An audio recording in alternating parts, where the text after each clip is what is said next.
Heyo everybody, Haku here with my review for Tower of God Chapter 380 or Season 2 Episode 300. A lot happened this week. A lot more than last time it felt like. I don't know, I didn't really actually look at the length per se, but it felt like there was a lot more. I think mostly because it was kind of an info dump chapter, but I love chapters like that. So either way, let's talk about this thing from the beginning so I don't get all mixed up. Most of it was just Yurik and Huang sort of explaining what they're planning to do, and then we got a little bit of Zahard and Bomb at the end, and that's the basic overview. But starting from the beginning, the regulars are just there to lure the scale to Mazano so that he can destroy it. We learned that Mazano is an incomplete sworn enemy of the real Mazano, so he was his own sworn enemy once again. But I guess maybe he was so strong that it couldn't save his data, but for some reason or another it couldn't fully save all of his data. And we learn more about it later on, and that's why he got pissed off. But either way, Huang explains that the system ran smoothly, and they never really doubted the system until Yurik showed up. Yurik made it through to the end without causing much trouble, but then found out that his data couldn't be fully saved. So Yurik got pissed and smashed the mirror at the end and left and all that, which created an error in a whole lot of the data people. It's weird because the data plural, but like it created a lot of errors in like specific random data people, I guess, or whatever, or data objects in general. So because it created all those errors, the sworn enemy also didn't disappear, and the bug room formed. So Huang began putting all the data with errors into the bug room. Then Huang realized that they also had an error because over time they became more and more human, at least on the inside. They began caring about the humans, thinking more like a human. They just became more human. And so again, Yuan Sung thinks to himself, that's kind of like Bottas' story. So after losing Huang's mother, they decided that they needed to escape. They couldn't stay here in the data world anymore.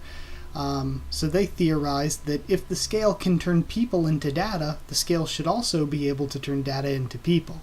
So the plan now is to rip the mirror from the scale and use it to both make Huang human and to delete the Yurik sworn enemy, because even the sworn enemy, who is kind of a copy of Yurik himself, says an incomplete copy of me shouldn't exist, so I'm just going to delete myself to get rid of this incomplete copy. So then Huang reveals that Icarus is Rachel to the rest of the group and says that their companions are all hostage.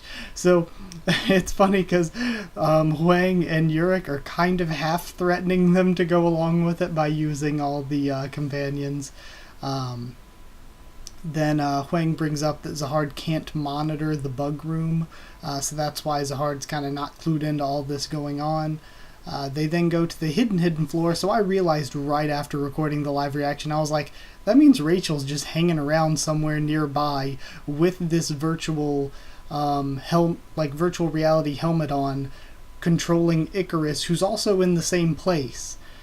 The data world's very confusing, because I'm like, shouldn't Icarus disappear since the real Rachel is in this area? But I guess no, Rachel's just like a couple buildings away with the VR helmet controlling Icarus.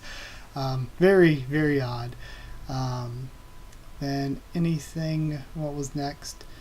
Then, they say they need bait to lure the scale into the bug room, and then Yurik will smash it and they'll insert the shard from the mirror at the end, and that should make all the plans come true. That should let Huang escape as a human, that should delete Yurik, and it should get Agro Agnes and all the rest of that group. It should transport them out as well. So I don't know what the full reach of that is, if it's gonna like take everybody out of there, if it'll like get Bomb out and stuff too, even though he's not there with them currently, because if so, that would mean that or if not, that'd mean they're pretty much leaving Bomb behind here to take care of Zahard and figure out a way out on his own. But I think that it's more like they're not going to do it immediately. They're going to go and get the mirror from the scale now, and they'll do that once they have everyone together. then Zahard, back to Bomb and Zahard. Zahard destroys the first core. Bomb uses Shinsu at a distance, and that's because of the red Thrissa. Thank you all for reminding me in the comments. I was saying in the live reaction, I was like, I really remember that from somewhere. I couldn't remember if somebody else had used it and Bomb had copied it from them. I think that's what I thought it was. But no, we did see it before, but it was Bomb who used it before. It was right after he got onto the train after the Floor of Death that we saw that he could control Shinsu at a distance like that now. So yeah, again, really, really cool power-up for Bomb, and now we get to see it actually being used in a fight.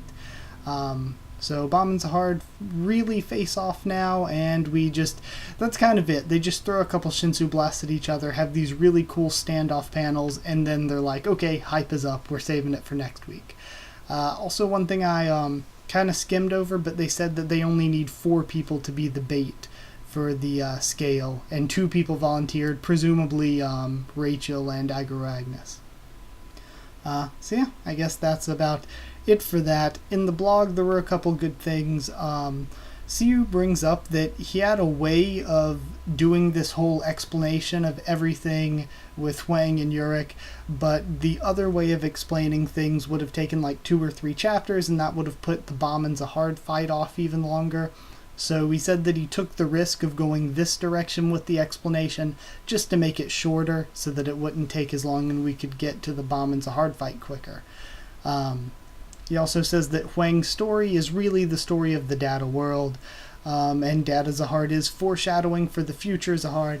And again, like I said last week, I like that this fight is Bomb getting experience against Zahard, even if it's like the younger version of him.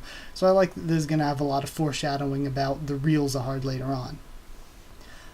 And this is, I don't know about the translation for this last line, but I did think it was something important. Siu said that this was the, and I quote, the first end. They say first end of Bomb's growth phase, both inner and outer growth. But I'm thinking maybe first end could be translated and mean some different things. What I think it means is like it's the end of Bomb's first phase of growth, or it could be that Bomb is growing and this is the first end of him growing, and we're going to see more ends to him growing come later on. But I think it makes more sense that this is like the first stage of Bomb's inner and outer growth, and this fight here is like the end of that first stage of his growth. And we're going to have the next stage as he presumably makes it up the rest of the tower. And then after that, maybe once he gets to the semi-top, once he gets to the top of the current where they know things are, like 134th or 5th floor, I think it's 134th. Once he gets to there, that'll kind of be the end of the second stage, and then as they go up into the uninhabited or undiscovered floors, that'll be sort of the third stage of Bomb as a character. But yeah, either way, I love the chapter because I love info dump chapters personally. I like when we have a lot of storyline stuff going on, a lot of important dialogue. And it was the majority of the chapter was just a very detailed explanation of what they're going to do next, which we've got a lot in the past with the series, so it's nothing new really. And it was set up for what they're going to do next. Again, we get that a lot. Every time there's like a big game or something like that, we usually have a chapter explaining all the rules and how everything goes down. So, all makes sense. And yeah, I don't go crazy over chapters like this because though I really, really liked it, I feel like for Tower of God, I've gotten used to just very good every single week, and that's kind of the baseline. The baseline is just very good every single week. Occasionally, there's like a really, really amazing chapter, but there's rarely a chapter that isn't very good. So again, it's just another very good chapter. I'd give it 8.5 incomplete data copies out of 10. So yeah, 8.5. Again, it's just on the typical Tower of God scale. So really good chapter. I hope you enjoyed it, and I hope you enjoyed my review of it. So either way, if you did like the video, comment down there. Tell me what you thought of this chapter, what you thought of my thoughts on it. Subscribe for more Tower of God, much more on the channel. Follow on Twitter if you want. I can try to keep you updated there and stuff with the channel. And if you want a link to our Discord server to talk with me or more of us there, then just ask and I can give you a link.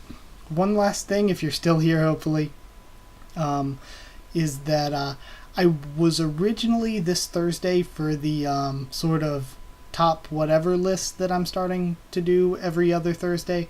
I was going to do either the top 25 arcs from Tower of God or top 25 characters.